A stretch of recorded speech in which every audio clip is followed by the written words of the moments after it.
morning. My name is Amy and I'm a kindergarten teacher. Hi Amy. So where is your blog located and why did you create it there? Okay, so our school district provides us with access on the internet to a private site and a public site. So I decided to put my blog on the private site, and the reason I put it there was to protect the privacy and images of the children that I teach. And what kind of topics do you blog about and why? Currently, the purpose of my blog is to have a place where parents can interact on a regular basis with their children at home with the learning stories that I have created for them. In the future, one of the hopes that I have for my blog is to kind of differentiate between the ordinary moments of the day, which I have captured as what I'm calling learning stories, and the other part of what I'd like to do is document the emergent curriculum as it's happening in more of a fluid and ongoing process. So what benefits for communication, teaching, and learning do you see this kind of blogging for parents and kids to be? Mm-hmm. Well, I think it's multi-level for me.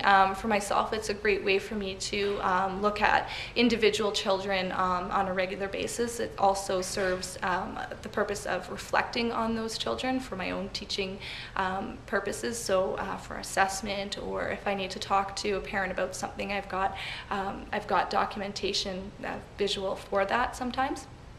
For parents, I think it works really well as a tool of communication between the child and the parent at home, because I know a lot of kids will come home and when mom or dad says, "What did you do today?" they'll say nothing, and they've frequently said, or they've frequently done a lot more than nothing. And so this gives a kind of a jumping off point for parents to communicate with their child at home.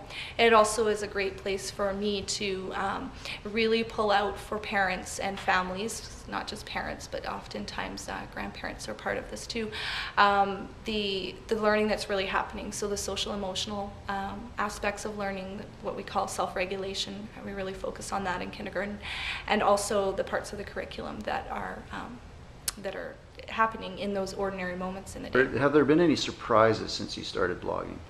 I think with the technology part of it, it's been a bit frustrating to set it up, which I had hoped it would be a lot easier.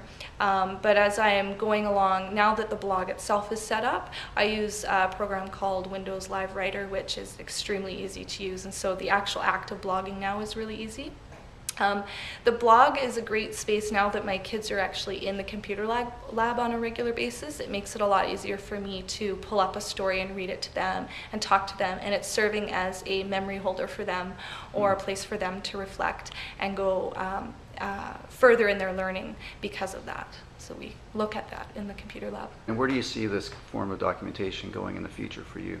For me personally, it's definitely something that I'm going to continue. I'll have my family's for lack of a better word, trained in looking at that every week instead of the weekly emails that I send home. And I currently send the learning stories home on paper, but I'm going to stop doing that and really encourage them to be using the online part of it, because part of the blog is the comments section. And so my hope is that it really becomes a conversation between the three players that are important, and that's the teacher and the student and of course the family.